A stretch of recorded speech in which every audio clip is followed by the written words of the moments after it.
To manage a content and a game's preferences visible on the Steam store, first we need to open our store, then hover over your store and move to preferences. Now inside we can manage major content preferences and change it for a store right here. So we can enable or disable individual options that are visible like this. There's also a product types that you can manage with different switches as well.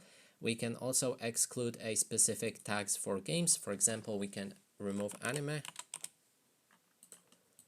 and add it like that. Now we won't be able to see any games that have this specific tag, and you can add custom tags whichever one you like.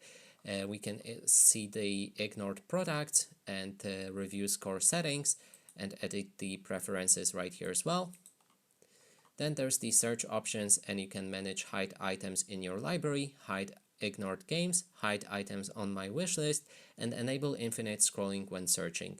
And that is basically everything that you can do to manage your store preferences.